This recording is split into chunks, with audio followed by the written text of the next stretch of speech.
오늘 우리에게 주시는 하나님의 말씀은 고린도전서 15장 9절에서 10절입니다. 신약 성경 282쪽쯤 되겠습니다. 고린도전서 15장 9절에서 10절까지의 말씀. 우리 찾으셨으면 다 같이 함께 합독하도록 하겠습니다. 나는 사도 중에 가장 작은 자라. 나는 하나님의 교회를 박해였으므로 사도라 칭함받기를 감당하지 못할지니라. 그러나 내가 낮은 것은 하나님의 은혜로 된 것이니 내게 주신 그의 은혜가 헛되지 아니하여 내가 모든 사도보다 더 많이 수고하였으나 내가 한 것이 아니요 오직 나와 함께 하신 하나님의 은혜로다. 아멘. 10절 말씀 우리 다시 한번 읽어볼까요? 10절 읽습니다. 그러나 내가 낮은 것은 하나님의 은혜로 된 것이니 내게 주신 그 은혜가 헛되지 아니하여 내가 모든 사도보다 더 많이 수고하였으나 내가 한 것이 아니요 오직 나와 함께 하신 하나님의 은혜로라. 아멘.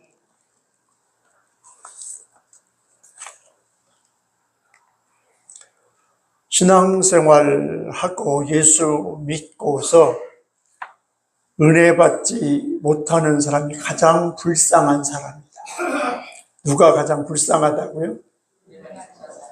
교회 다니면서 예수 믿는다고 하면서 은혜 받지 못하고 그저 습관적으로 예배 참석하고 교회 다니는 사람이 예수 믿는 사람 중에는 가장 불쌍한 사람, 불행한 사람이다 라고 말씀드릴 수가 있습니다. 여러분 은혜 받으셨습니까? 은혜를 아십니까?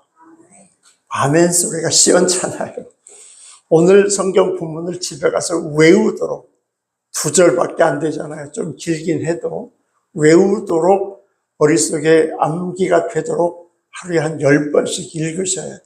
그래서 예수 믿고 신앙생활하고 구원받은 성도가 은혜 받는다는 게 무엇인가? 은혜 받으면 어떻게 되는가? 라고 하는 것이 너무나 잘 나와 있어요. 그래서 이 말씀 우리가 잘 묵상하고 암기하고 읽으면서 나도 예수 믿고 교회 다니는 사람으로 끝나는 것이 아니라 뭐 받는 사람? 은혜 받은 사람이 되어야 돼요. 은혜 받게 되면 신앙생활은 저절로 되게 되어 있습니다. 은혜 받지 않고 신앙생활 하다 보니까 그냥 이런저런 소리가 나고 힘들고 어렵고 짜증나. 여러분 은혜 모두가 다 충만히 받으시기 바랍니다. 설교 끝. 다 했어요. 할 얘기는. 더 이상 할 얘기가 없어요. 그래서 오늘 성경에 보니까 오늘 내가 나된 것은 누구의 은혜로 됐다? 여기까지만 깨달으면 그냥 신앙생활은 끝나는 거야. 근데 여기를 전혀 못 들어가 사람들. 교회는 10년, 20년, 30년 다녔는데도 불구하고 성경은 줄줄줄줄 외우는데도 불구하고 여기까지 못 들어가니까 문제단 말이죠. 나의 나된 것은 무엇으로? 하나님의 은혜로 됐다라고 하는 것까지만 좀 알고 그 신앙에 들어갔으면 좋겠다. 2008년 8월 17일 국민일보에 매일 성경을 읽읍시다 라고 하는 그 내용에 나오는 겁니다.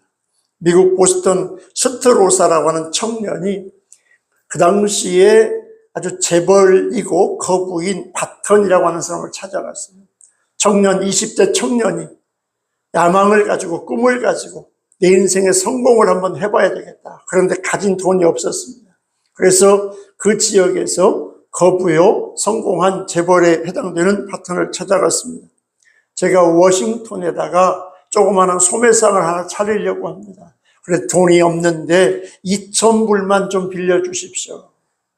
그런데 그 거부이면서 돈이 많은 이 파트너는 모든 돈을 빌려줄 때는 반드시 담보를 잡아야 했어요.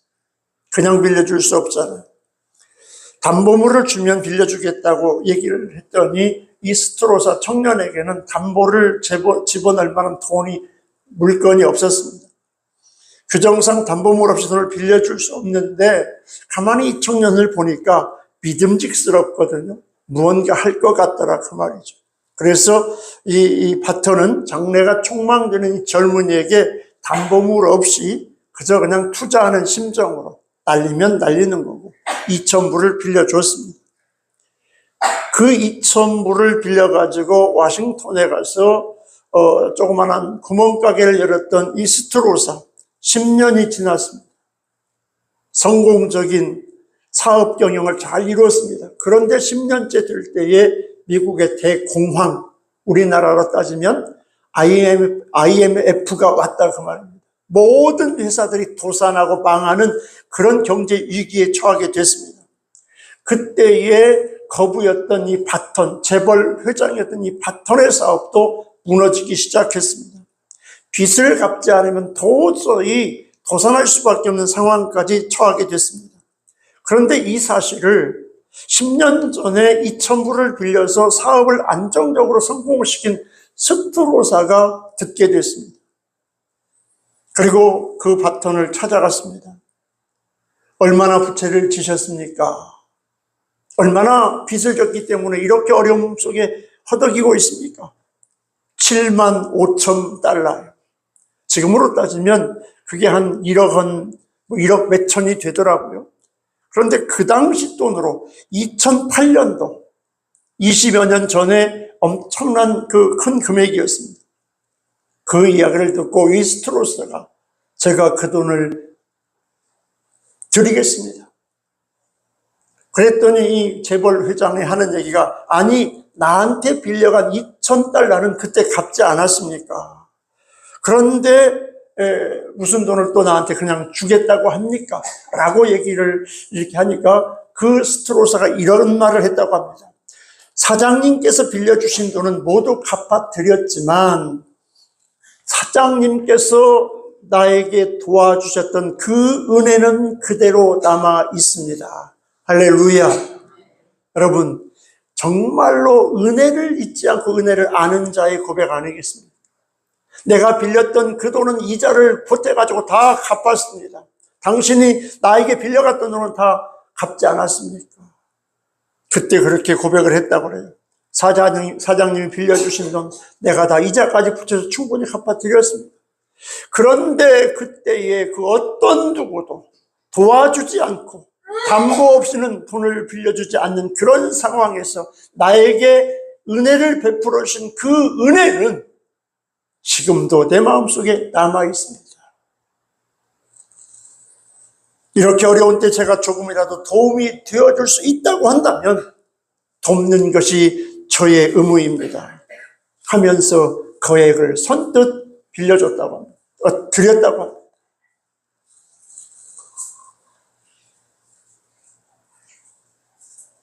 에어컨 바람 때문에.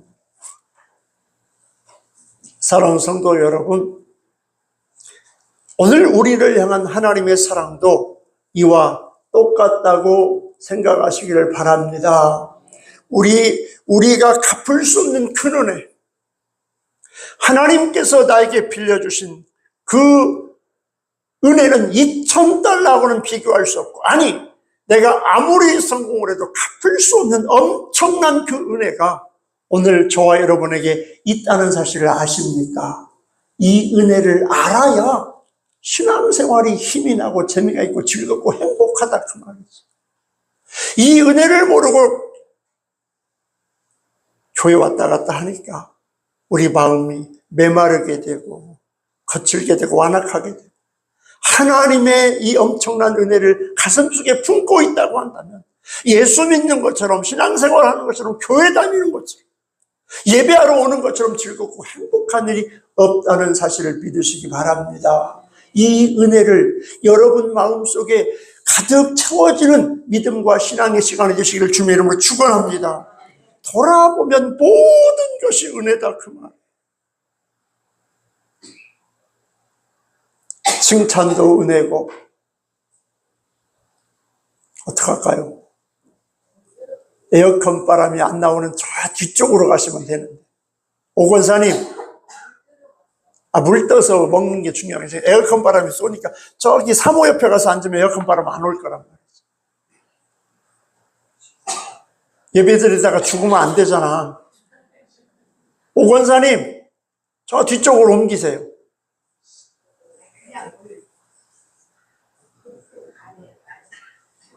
여러분, 예배 시간에, 예배 중에 말씀드릴게요. 예배 중에 집중할 수 있도록 설교자의 눈을 다 맞추시기 바랍니다. 예배 중에 제발 다른 짓 하지 마세요. 어떤 설교자가 앞에서 예배를 인도해도 설교자 눈을 똑바로 쳐다봐요. 입술을 똑바로 쳐다봐요. 집중해야 돼요. 한 말씀도 내가 놓치지 않고 붙잡아야 되겠다. 집중해야 돼요. 근데 그것을 방해하는 모든 것은 예배 방해란 말이지. 내가 기침이 나거나 찬 공기가 안 좋으면 예배 때에 찬 공기 안 되는 쪽에 앉아서 예배를 드려주셔야 돼요. 예배 중에 이렇게 하면 이게 본인은 얼마나 힘들고 예배 전체적으로 분위기가 안 되죠. 그래서 예배는 모두가 다 도와줘야 돼요. 집중해줘야 돼요. 새벽 기도가 됐든 수요 기도가 됐든 11시 예배가 됐든 설교자하고 눈을 맞추지 않으면 예배 제대로 안 드리는 거예요. 저도 밑에서 예배 드려보지만 눈 감고 있으면 예배 제대로 안 드리는 거라고. 김택술 장로님 고상한 척 눈 감고 아니야. 눈 감으면 나도 모르게 꾹뻑 졸게 돼 있어. 나도 다 해봤어. 눈을 부릅뜨고 설교자의 눈을 맞추고 입술을 보면서 한마디도 놓치지 않게 정신을 집중해도 될까 말까 한데 엉뚱한 짓 하고 되겠어요? 안 돼. 여러분을 위해서 말씀드리는 거예요. 전체를 위해서. 그래서 우리 모두가 이 짧은 한 시간 은혜 받아야 되잖아요. 하나님의 말씀 붙잡아야 되잖아요. 이 더운 날씨에 왜 나오셨습니까? 집에서 편히 쉬면서 텔레비 켜놓고 예배 드려도 되는데. 그래서 오늘 이 예배, 저도 심혈을 기울여서 설교 준비하고 그 말씀, 하나님이 오늘 내게 들려주시는 말씀이 뭔가를 그냥 붙잡아야 되겠다. 집중해서 들어도 될까 말까 한데 다른 짓 생각하고 되겠습니까?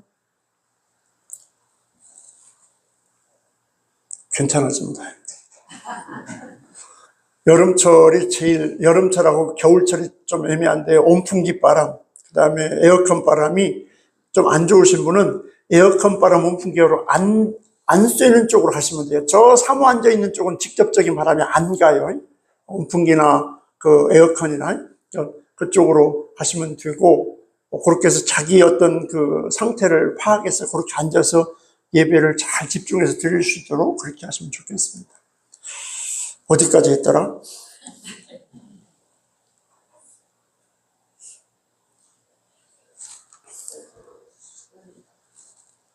그렇습니다. 돌아보면 요즘 제가 이제 교회 일이 내일이면은 아주 큰 일은 다 끝나요. 내일 하루에 끝내기로 이제 그 일하는 분하고도 얘기를 했는데 어쨌든 내일 하루에 끝내는 걸 목표로 하자 해서 이 무더위 폭염 속에 뭐 이틀, 3일 할 수도 없고 이렇게 전체적인 지금까지의 그 목표와 여러 가지 교회 상황을 돌아보면 모든 것이 은혜더라. 내가 한 것 아무것도 없고 하나님의 은혜로 여기까지 왔다. 돌아보면 칭찬받는 것도 은혜였고 때로는 책망받는 것도, 때로는 힘들고 어려운 것도 은혜더라. 실패도 은혜고 성공도 은혜고 건강도 은혜고 심지어 질병도 은혜가 되는, 은혜로 여기며 이 은혜의 현실성, 모든 삶이, 모든 환경과 모든 형편이, 모든 내 삶이 하나님의 은혜 가운데 이루어져 왔고 이루어지는 줄 믿으시기 바랍니다. 좋은 일만 있는 것이 은혜가 아니더라 그 말이지. 하나님의 은혜는 언제나 우리와 함께하고 있다 그 말이지. 하나님의 은혜로 내가 먹고 입고 여기까지 살아왔다 그 말입니다. 그 은혜 아래 내가 있었고 그 은혜 아래 지금 내가 있고 그 은혜 아래 내가 앞으로도 살아갈 것이고 있을 것이라는 믿음과 신앙 속에 은혜를 깨닫고 은혜를 붙잡으시기를 주님의 이름으로 축원합니다. 과거도 은혜고 현재도 은혜고 앞으로 살아갈 미래도 은혜라고 하는 이 은혜 중심의 삶, 정말 모든 것을 하나님의 은혜라고 바라보며 살아갈 때 거기에는 어떤 어려움도 이겨낼 수 있는 힘이 생기고 감사할 수가 있고 기뻐할 수 있고요, 다시 일어설 수 있는 능력을 얻을 수 있는 것입니다. 오늘 본문 10절은 그렇게 말씀하고 있습니다. 10절, 그러나 내가 낳은 것은 하나님의 은혜로 든 것이니 내게 주신 그 은혜가 헛되지 아니하여 내가 모든 사도보다 더 많이 수고하였으나 내가 한 것이 아니요 오직 나와 함께 하신 누구의 은혜? 하나님의 은혜다. 돌아보니까 모든 것이 하나님의 은혜더라. 바울은 현재 은혜를 구하는 자가 아닙니다. 하나님 나에게 은혜를 주십시오라고 말하지 않고 있습니다. 이미 은혜를 받은 자였습니다. 그 받은 은혜를 잊지 않고 기억하면서 은혜 주신 그 하나님 앞에 감동하고 감격하며 하나님을 찬양하고 있다, 그 말입니다. 여러분, 여기서 바울은 은혜라고 하는 단어를 3번 사용했습니다. 여러분, 은혜가 뭡니까? 도대체 은혜의 사전적 정의는 남에게서 받는 고마운 혜택이라고 문자적인 해석이 나와 있어요. 남에게 받는 고마운 혜택이래요. 이게 은혜래요. 그런데 우리 기독교에서 말하는 은혜는 어떤 것이냐? 하나님의 사랑을 받을 자격이 없는 사람이 받는 것. 우리 기독교에서 말하는 은혜가 뭐라고요? 하나님의 사랑을 받을 자격이 없는 사람이 그 사랑을 받는 것이에요. 여러분, 하나님의 사랑을 받고 있습니까? 여기서는 아멘이 적게 나오면 안 돼요. 그러니까 은혜를 모르면 아멘이 적지요. 여러분, 하나님의 사랑을 받고 있으십니까? 하나님이 나를 얼마나 사랑하시는지. 그런데 그 하나님의 사랑을 받을 자격이 나에게 있다고요? 없다고요? 없다고요. 아니, 오히려 하나님의 진노와 저주의 대상인 나를 갖다가 하나님께서 나를 이처럼 사랑하신다고 하는 그 사랑을 내가 받고 있다고 하는 것을 깨달으면 감동과 감격이 되면서 눈물 흘리지 않을 수 없는, 하나님 감사합니다, 절로 고백할 수밖에 없잖아요. 그게 은혜 받은 자의 모습이다. 하나님의 사랑을 받을 자격이 없는 나 같은 죄인을 하나님 사랑해 주시고, 나 같은 죄인을 위하여 독생자를 아낌없이 내어주신 그 하나님의 사랑, 나 같은 죄인을 위해서 십자가에 피 흘려 죽어주신 예수 그리스도의 그 사랑을 깨닫게 되면, 여러분, 예수 믿는 것처럼 기쁘고 즐겁고 행복한 것이 없어요. 이게 은혜를 깨달은 자의 모습 아니겠습니까? 예수께서 십자가에서 우리 죄를 대신하여 죽으심으로 말미암아 구원을 주신 것, 이것이야말로 엄청난 은혜라고 하는 사실입니다. 구원받을 자격이 있어서 받은 것이 아니라 하나님의 조건 없는 사랑으로 받은 은혜. 하나님, 어떻게 나 같은 것을 사랑할 수 있겠습니까? 나 같은 것을 아들이라고 딸이라고 불러주시고 아바 아버지라 부르라고 하신 그 하나님의 사랑과 은혜를 생각하면 눈물이 절로 나고 감동과 감격이 절로 날 수밖에 없는 것. 이게 바로 기독교 신앙이고 하나님의 사랑 아니겠습니까? 여러분, 칼바르트라고 하는 유명한 신학자, 이런 말을 했습니다. 은혜란 그럼에도 불구하고, 여전히 하나님의 자녀가 되고 하나님의 구원받은 백성이라고 하는데도 불구하고 여전히 망나니 짓을 하고 살아요. 그럼에도 불구하고 하나님이 나를 붙들어 주신 그것이 은혜래요. 그러면서 본질적으로는 뭐라고 말씀하고 있냐면, 공로 없이 값 없이 주어지는 것이다. 뭐 없이 주어지는 것이라고요? 공로 없이 값 없이, 내가 한 것 아무것도 없는데 하나님의 사랑이 나에게 부어진대요. 이것이 바로 은혜래. 여러분, 우리가 신앙생활 잘못하면 율법적인 신앙이 되기 참 쉬워요. 착하게 살아야 된다, 선하게 살아야 된다, 이렇게 살아야 된다, 이렇게 안 살아서 내가, 대부분의 많은 사람들이 율법적인 신앙에 갇혀 있어요. 내가 이렇게 잘못했더니 하나님이 이렇게 벌하실 것 같아. 뭐 했다. 여러분, 이 모든 하나님의 사랑을 나를 근거하다 보면 이거는 율법적인 신앙이 될 수밖에 없어요. 여러분, 예수 믿고 구원받은 성도는 하나님의 자녀답게 살아야 되지요. 그러나 우리는 연약한 육신에 사로잡혀 있다 보니까 여전히 넘어집니다. 여전히 실패합니다. 여전히 좌절합니다. 여전히 실망시킵니다. 그럼에도 불구하고 우리 하나님의 사랑은 나를 향해서, 여러분을 향해서 쏟아 부어지고 있다는 사실을 믿으시기 바랍니다. 이게 기독교의 신앙이에요. 이게 신앙. 우리의 모든 삶은 하나님의 은혜로 된 것임을 기억해야 돼요.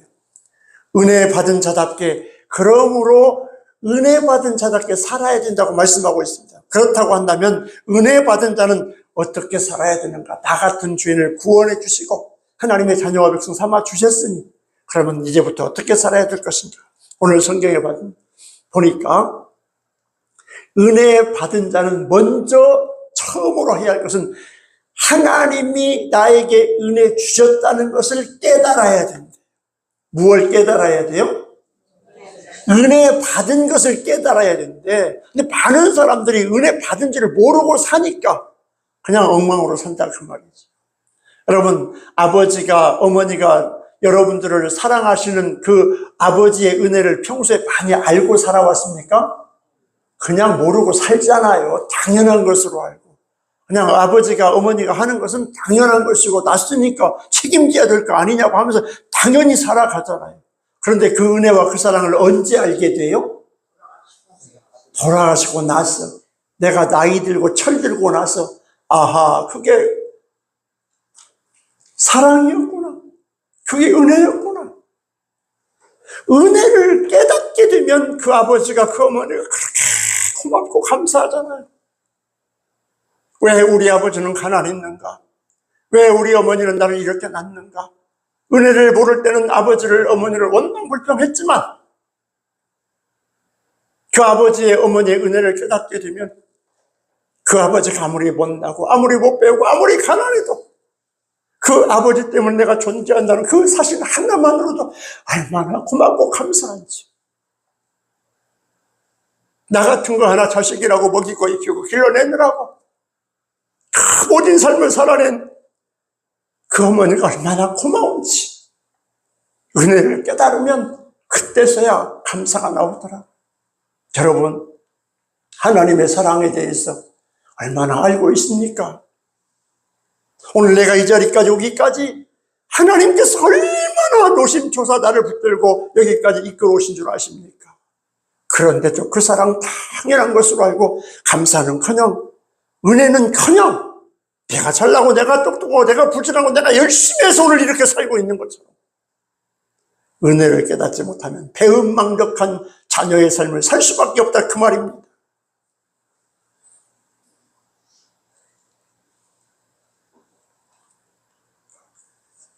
하나님의 은혜는 너무 커서 우리가 쉽게 깨달을 수가 없어요. 하나님의 은혜는 너무 커서 우리가 더 깨달을 수 없습니다. 다만 깨달은 만큼, 내가 그 하나님의 은혜와 사랑을 깨달은 만큼 하나님의 은혜를 더 알게 되고 더 감사하게 되고 더 기쁨이 넘치더라. 여러분, 하나님의 은혜를 깨달은 분은요, 그 하나님 앞에 얼마나 기뻐하고 감사하며 겸손하게 하나님을 섬기는지 몰라요. 하나님께서, 아버지께서, 주님께서 나 같은 거를 위해서 이렇게 했다고. 얼마나 그 은혜를 깨닫고 안 만큼 하나님을 사랑하고 다 하나님의 은혜에 감동하고 감격해서 충성하고 헌신하며 아무리 어떤 걸 쏟아부어도 부족함을 느끼는 것. 이게 은혜를 깨달은 자다. 여러분, 하나님께서 여러분을 얼마나 사랑하시는지 그 은혜를 아십니까?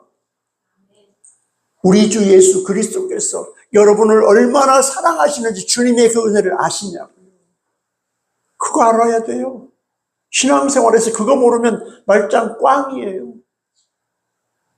그 하나님의 사랑, 나 같은 죄인을 위해서 독생자 아들 예수 그리스도, 아니 하나님이신 그분을 나 같은 죄인 중에 죄인을 위해서 내어준 하나님의 사랑을 아십니다.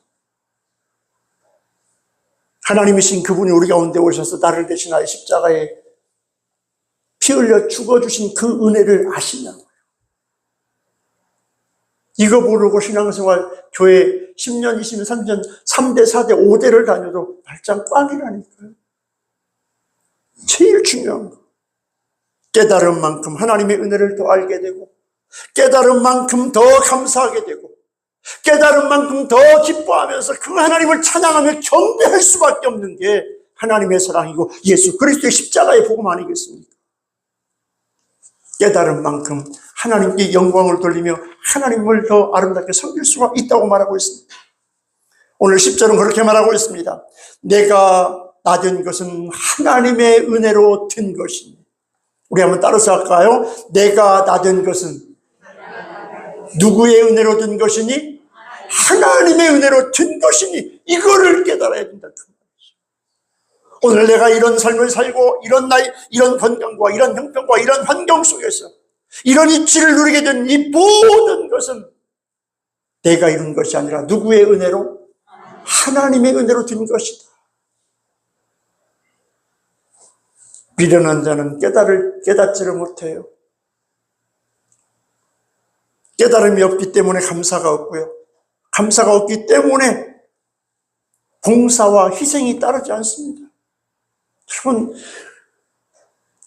하나님의 은혜를 깨닫지 못하니까 교회 다니는 게 힘들고 교회 일하는 게 마지못해 억지로 하게 되고 그냥 남들 하니까 따라서 할 수밖에 없고, 그러나 그 하나님의 은혜와 사랑을 깨닫게 되면 누가 하라고 해서가 아닙니다. 자발적으로 하되 얼마나 기쁘고 즐겁고 행복한지 몰라요.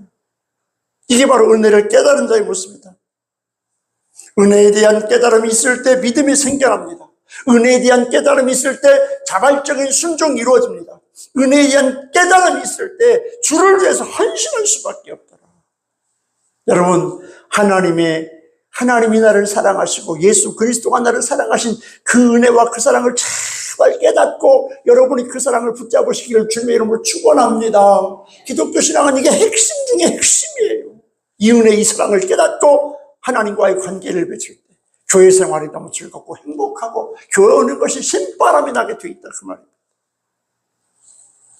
불평과 불만과 억지로 하거나 부득이함으로 한다고 한다면 그것은 아직도 은혜를 모르기 때문에 그렇습니다. 사는 것이 힘들고 짜증이 난다면 아직 은혜를 깨닫지 못했기 때문이다라고 말할 수 있습니다. 은혜를 깨달아야 된다고. 은혜를 알면 놀라워지고 변화가 될 수밖에 없다.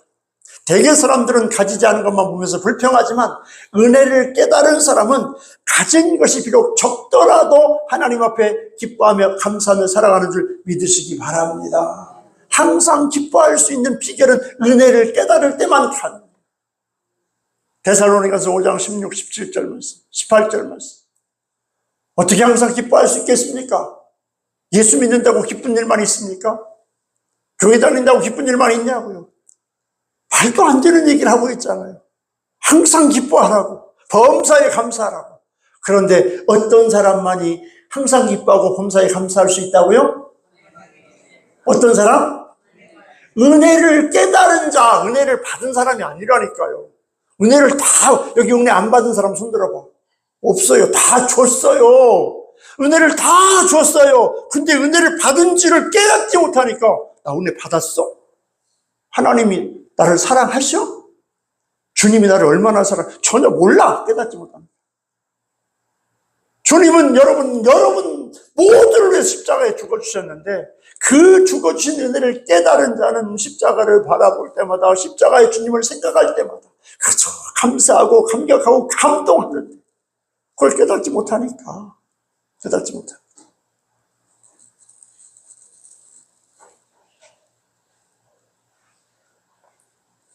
우리 삶에는 이미 하나님의 은혜로 가득합니다. 돌아보면 모든 것이 하나님의 은혜예요. 그 찬송 있잖아요. 모든 것이 하나님의 은혜라. 여러분, 정말 입으로만 찬송하지 말고 모든 것이 하나님의 은혜라고 하는 그 하나님의 은혜를 정말 깨닫는 신앙생활이 됐으면 좋겠어요. 그러면 너무 예수 믿는 것처럼 행복한 게 없는데, 모든 것이 하나님의 은혜로 가득 찼는데 우리가 은혜를 깨닫지 못하고 있을 뿐이다. 그러나 그 은혜를 깨닫기 시작하면 모든 것이 은혜인 것을 사도 바울처럼 고백하지 않을 수 없다고 말하고 있습니다. 나의 나된 것은 하나님의 은혜라. 나의 나된 것은 하나님의 은혜라. 오늘 신앙교회가 여기까지 온 것도 하나님의 은혜고, 내가 오늘 이런 삶을 살고 오늘 이 자리에 앉아 있는 것도 다 하나님의 은혜라. 내가 이룬 것 아니다 라고 하는 그 믿음과 신앙을 갖게 되고 하나님의 그 사랑과 그 은혜를 깨닫게 되면 그 하나님 앞에 감사와 찬양과 영광 올려드릴 수밖에 없죠. 예배가 정말 은혜가 차고 넘칠 수밖에 없죠. 왜? 나에게 이런 은혜 주신 그 하나님을 찬양하고 경배하는 것, 이게 바로 예배 아닙니까? 그래서 그 하나님 앞에 내 마음을, 몸을, 내 모든 중심을 다 들여서 예배자로 설 수밖에 없는 것 아니겠습니까? 모든 것이 주님의 은혜로 깨닫고 고백하면서 기쁨과 헌신으로 하나님을 섬기는 은혜가 있기를 주님의 이름으로 축원합니다. 은혜를 받은 자 첫 번째 해야 할 게 뭐라고요? 은혜 받은 것을 뭐 해야 된다? 깨달아야 된다. 여러분, 집에 가서 때로는 새벽에 조용한 시간에 하나님 앞에서 내 자신을 돌아보면서 하나님이 베풀으신 그 은혜가 무엇인가? 독생자를 내어주신 그 하나님의 사랑과 독생자 그 예수님이 이 땅에 오셔서 십자가에 죽으시기까지 그리고 나를 같은 죄인을 구원해서 오늘 내가 이 자리까지 오도록 붙드시고 동행하시며 앞서가시고 함께 하신 그 하나님의 손길과 은혜를 생각하면서 그 은혜를 한번 생각해 보십시오. 그 은혜에 고꾸라져야 되고요. 그 은혜의 감동과 감격이 돼야만이 진정한 그리스도인으로 설 수 있다고 하는 사실입니다. 여러분, 하나님의 그 은혜, 하나님이 베풀어 주시고 하나님이 주신 그 은혜를 여러분의 은혜로 붙잡을 수 있기를 주님의 이름으로 축원합니다. 하나님의 은혜를 깨닫는 자가 되어야 돼요. 두 번째로 이제 그 은혜를 받았다고 한다면 그 은혜로 겸손한 삶을 살아야 된다. 은혜 받은 자는 어떤 삶을 살아야 된다고요? 겸손한 삶을 살아야 된다. 아니, 은혜 받은 것을 깨닫게 되면 겸손한 삶을 살 수밖에 없다 그 말이지.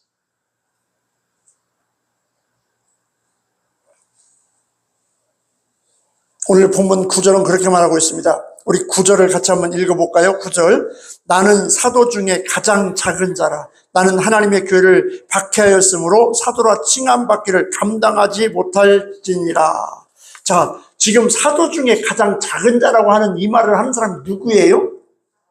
사도 바울이에요. 근데 사도 바울이 정말 12사도, 그 중에 사도 바울 13명의 사도 가운데 가장 작은 자에 해당되나요?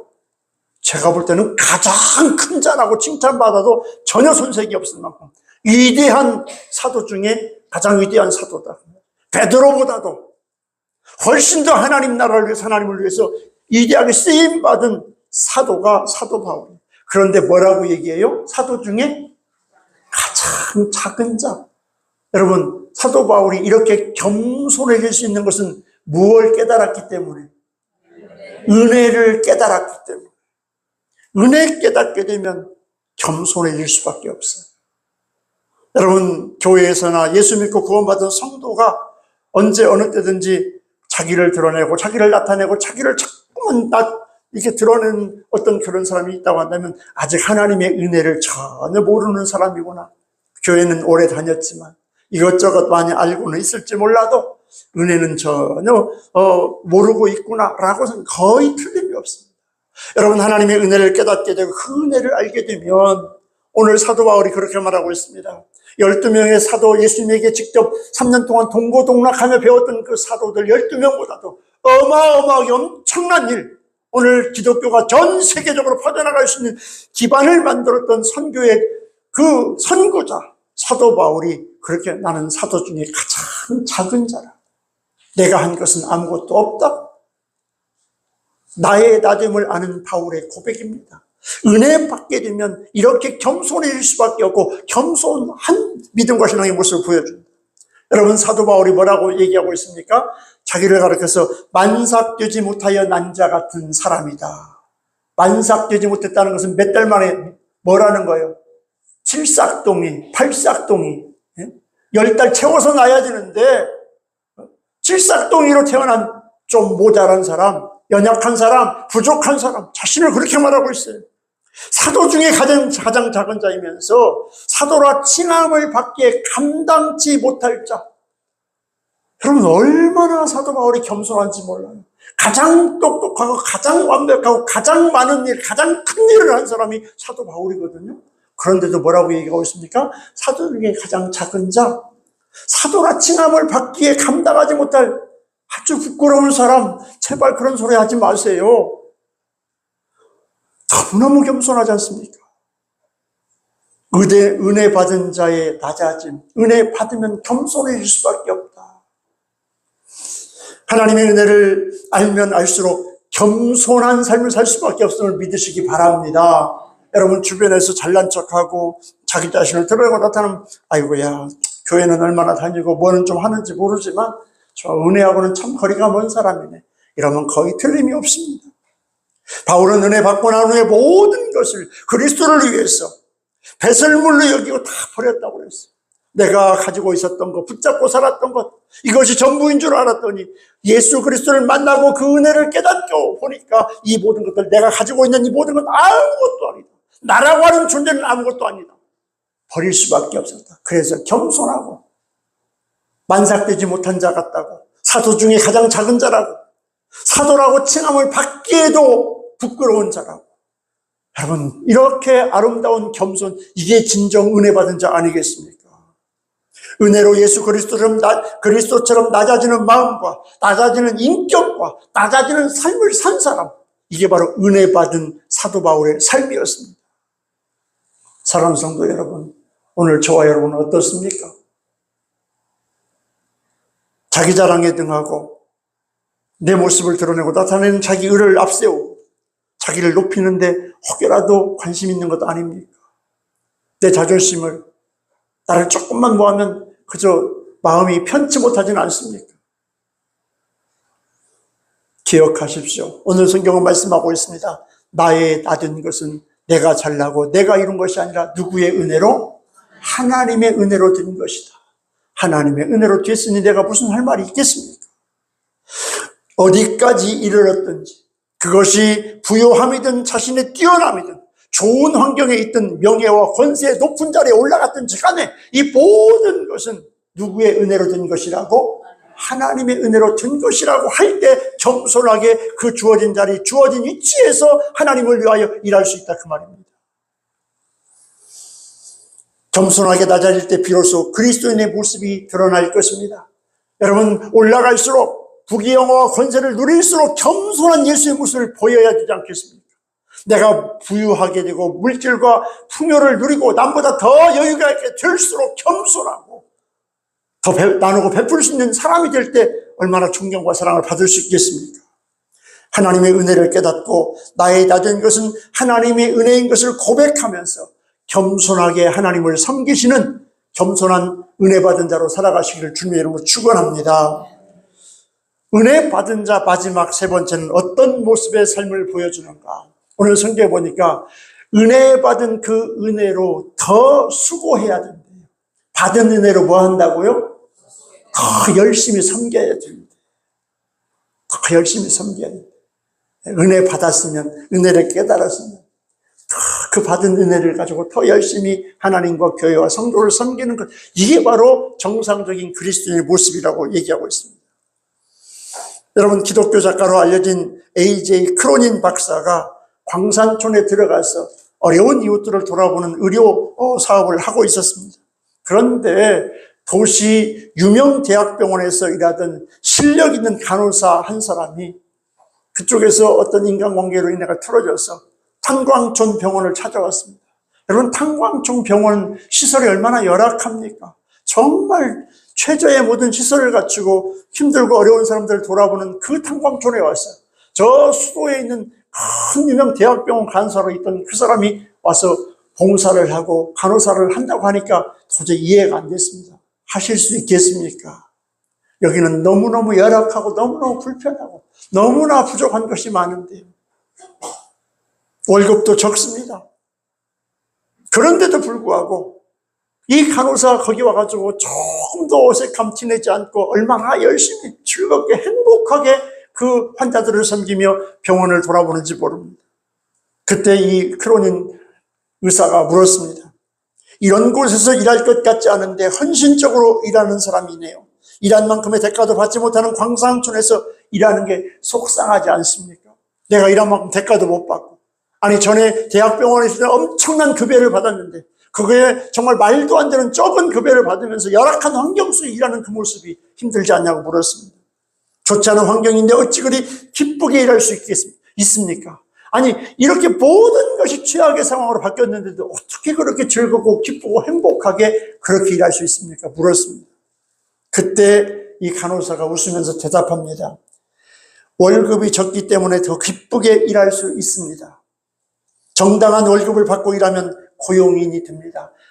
대가를 받는 만큼 일할 수밖에 없는 고용관계 속에서 일할 수밖에 없습니다. 그런데 적게 주어도 내가 충분히 일하니까 나는 고용하고 상관없이 열심히 일할 수 있다는 말이죠. 하지만 월급과 상관없이 일하기 때문에 기쁘답니다. 돈에 팔린 사람이 아니거든요. 또한 하고 싶은 일, 하고 싶은 걸 즐겁게 하니까 너무 행복합니다. 그리고 제가 받은 은혜로 수고하는 가치는 하나님께서 인정해 주실 것입니다. 제가 받은 은혜로 수고하는 가치는 누가 인정해 준다고요? 누가 알아주신다고요? 하나님께서 알아주시고 하나님께서 인정해 주신다. 은혜 받은 자는 세상 환경에 세상 사람들의 눈길에 의식하지 않고 하나님의 은혜에 감격하고 감동해서 하나님을 바라보면서 조건에 따르지 않고 기쁨과 즐거움과 행복함으로 섬기면서 헌신했습니다. 일반인들이 도무지 이해가 안 됐습니다. 어떻게 그렇게 할 수 있습니까? 제가 받은 은혜로 수고하는 가치 하나님께서 인정해 주신다. 은혜 받은 자는 이런 기쁨과 감격으로 충성하고 헌신할 수 있음을 믿으시기 바랍니다. 은혜 받으면 그 교회는 정말 신나는 교회가 됩니다. 은혜 받은 그 은혜로 하나님과 교회와 성도를 섬기는 일에 그저 모이면 열심히 하면 즐겁고 행복하고 기쁘고 웃음이 나오고, 근데 은혜 받지 않고 모여서 하려다 보니까 이런저런 소리가 나고 접시가 날아가고, 우리 신앙교회는 아니고 다른 교회 그렇게 한대요. 은혜 받으면 막 재밌어요. 즐거워요. 행복해요. 사람들이 안 알아줘도 누가 알아준다고요? 하나님이 알아주신다. 사람들이 안 봐줘도 누가 보고 계신다고요? 하나님이 보고 계신다. 이게 바로 은혜 받은 자의 모습 아니겠습니까? 오늘 본문 10절은 그렇게 말하고 있습니다. 내게 주신 그의 은혜가 헛되지 아니하여 내가 모든 사도보다 더 많이 수고하였으니 내가 한 것이 아니오 오직 나와 함께 하신 하나님의 은혜로다. 여기 보니까 내게 주신 그 은혜가 헛되지 않았대. 그 은혜를 받고 나니까 너무 즐겁고 기쁘고 행복한 거예요. 그래서 그 은혜로 다른 사도들보다 더 많이 수고했다. 여러분, 사도 바울의 말이 앞뒤가 안 맞아요. 앞에서는 뭐라고 얘기했습니까? 만삭되지 못한 자 같다. 사도 중에 가장 작은 자. 사도라 칭함을 받기에 감당하지 못할 자라고 해놓고 다른 사도보다 일을 더했다, 적게 했다? 더했다. 은혜 받으면, 요즘 우리 신앙교회 은혜 받은 분들이 많아요. 그냥 은혜를 받으니까 뼈 앞에 나와가지고 그냥 쓰러지기 직전까지 막 교회 일하느라고 왔다리 갔다리 하고, 막 은혜 받으니까. 은혜 받으면 내일도 일하는데 교회에서 아마 점심을 해주지 않을까. 오늘 설교하면서 기대를 하고 하는데 글쎄. 왜냐하면 김제 시내로 밥 먹으러 가니까 밥 먹고 오고 가는 시간이 1시간만 훌쩍 지나고 일을 못해. 이 포크레인기에서 하루 쓰는데 70만 원 주는데 한낮을 쓰면 45만 원을 달래. 하루가 70만 원이면 한낮이면 35만 원 달라고 그래야 할 거 아니야. 절반이니까. 근데 45만 원 달래. 근데 막 1시간 반 유효정 집사님이 목사님 교회에서 그냥 시켜 먹자고 전화하면 어디 뭐 배달한다며요. 오늘 설교 들으면 아마 배달시키지 않고 내가 하겠다고 나서는 사람이 있어야 정상일 텐데. 여러분, 은혜 받으면 서로 하겠다고 하는 게 정상적인 은혜 받은 자라면, 은혜 받지 않으니까 짜증나고 신경질나고 그냥 마지못해 하고 그냥 불편하고. 다른 교회들은 그렇게 한다. 우리 신앙교회는 막 즐겁고 기쁘고 행복하게 맛있게 잘 만드는. 아멘이 안 나오네요. 여러분, 더 많이 수고했다. 이렇게 수고라는 말이 나오는데, 이 수고는 헬라어로 탈진할 정도로 노력한다. 이게 수고래요. 우리 유효종 집사님이 요즘 탈진할 정도로 노력하고 있어요. 우리 김택술 장로님도 지난 며칠에 그냥 벽돌 날리면서 모처럼 일다운 일 좀 하셨어요. 땀 좀 뻘뻘 흘리면서. 요즘 태양빛이 너무 뜨겁다 보니까 진짜 탈진해요. 걱정이 되기도 하고. 여러분, 수고라고 하는 거, 오늘 사도 바울이 은혜를 받고 나니까 12 다른 사도들보다 다 많이 수고하면서도 기쁘고 즐겁고 행복하게 탈진할 정도로 힘이 빠질 정도로 하나님을 섬기고 교회와 성도를 섬기는 일에 정말 내 혼신의 힘을 다해서 하면서도 기쁘고 즐겁고 행복한 것. 이게 바로 수고하는 것. 은혜 받은 자가 하는 수고다. 여러분, 이렇게 하나님을 섬기시기를 주의 이름으로 축원합니다. 이렇게 교회 일에 헌신하시기를 주의 이름으로 축원합니다. 주방에서 교회한테 인상 쓰고 있으면 이제 쥐어 박을 거야. 웃으면서 하고 즐겁게 하고 행복하게 하고, 누가 보고 계시기 때문에, 누구를 위한 일이기 때문에 다 하나님을 위한 일 아니겠습니까?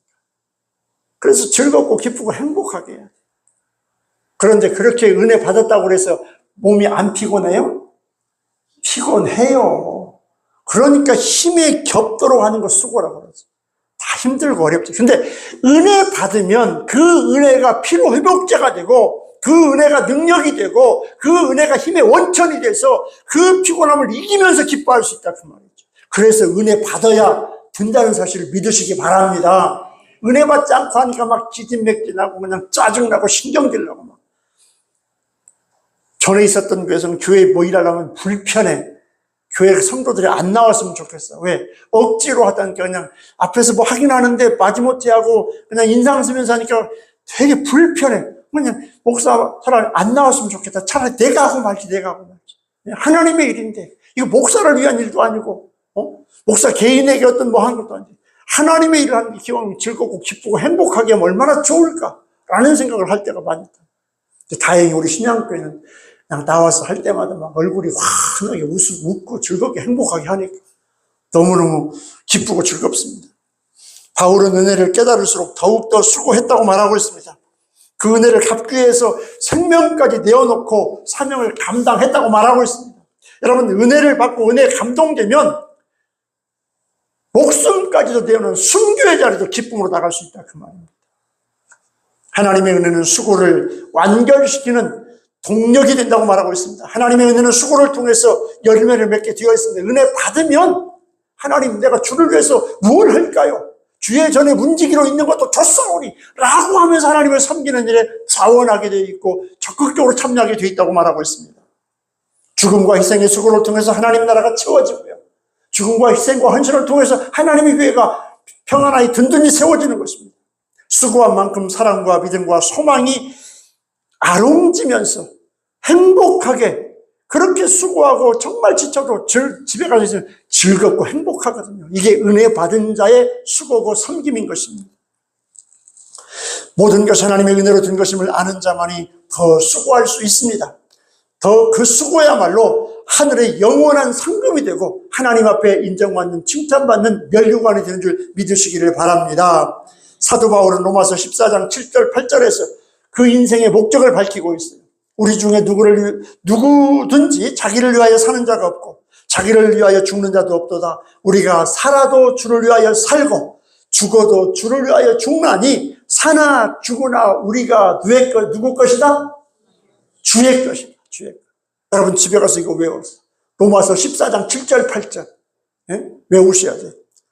우리 중에 누구든지 자기를 위하여 사는 자도 없고 자기를 위하여 죽는 자도 없도다. 우리가 살아도 누구를 위하여 살고 주를 위하여 살고 우리가 죽어도 누구를 위하여 죽고 주를 위하여 죽나니 별로 죽고 싶은 생각이 없나 봐. 목소리가 작아요. 그러므로 사나 죽으나 우리가 누구의 것? 주의 것이다. 주의 것이다. 이게 은혜 받으면 저절로 나오게 돼 있단 말이죠. 사나 죽으나 주의 것이다. 그 모든 것이 즐겁고 행복할 수밖에 없다 그 말이죠. 사랑하는 성도 여러분, 하나님을 위해 살지 않는 인생 의미가 없다는 고백 아니겠습니까? 하나님을 위하여 살지 않는 인생, 아무리 돈을 많이 벌고 아무리 출세를 해도 공하고 허무하고 허전할 수밖에 없는 게 인생이라고 하는 고백 아니겠습니까? 그러므로 하나님을 위해 살아야 하고 죽는 것도 하나님을 위해서 죽는 수고를 아끼지 말아야 한다고 사도 바울은 고백하고 있습니다. 그것이야말로 은혜 받은 자의 진정한 모습이라고. 사랑하는 성도 여러분, 은혜는 능력입니다. 은혜는 우리를 변화시키는 힘이 되는 줄 믿으시기 바랍니다. 사람을 바꾸어 놓는 힘, 이것이야말로 은혜 받는 것이다. 그래서 하나님의 말씀을 읽는 가운데 하나님의 사랑을 깨닫고 예수 그리스도의 십자가의 은혜를 깨닫게 되면 은혜 받으면 살인 강도도 변화되더라. 은혜 받고 감동되면 달라지게 되어 있습니다. 오늘 내가 내 어떤 설교를 들어도 내 마음이 강팍하고 완악하고 무디어지고 어떤 감동도 없다고 한다면 내 마음이 은혜에 다 사라졌다, 메마른 심정이다라고 생각을 하고 내 이 메마른 심정을 옥토로 바꾸는 작업을 해야 돼. 사상을 바꾸고 가치관을 바꾸고 인생관을 바꾸고 운명까지 바꿀 수 있는 것, 팔자까지 바꿀 수 있는 것, 이게 바로 하나님이 주신 은혜를 깨닫는 것이라고 성경은 말씀하고 있습니다. 변하지 않는 옛 모습 그대로를 가지고 더 이상 하나님 앞에 서지 말아야 됩니다. 모름지기 은혜로 된 자라고 한다면 옛 모습에 매여 있어서는 안 됩니다. 돌아보면 하나님이 베풀어 주는 은혜가 너무너무 많고 크고 차고 넘치는데 그 은혜를 깨닫지 못하면, 그 은혜를 알지 못하면 여전히 옛 모습으로 살아갈 수밖에 없는 어리석음에 빠지더라. 매사가 짜증스럽고 마지못해서 한다고 한다면 은혜로 하는 것이 아님을 깨닫고 속히 은혜의 자리로 돌아와서 바울처럼 그 은혜를 붙잡고 고백하며 살아가시기를 주님의 이름으로 축원합니다.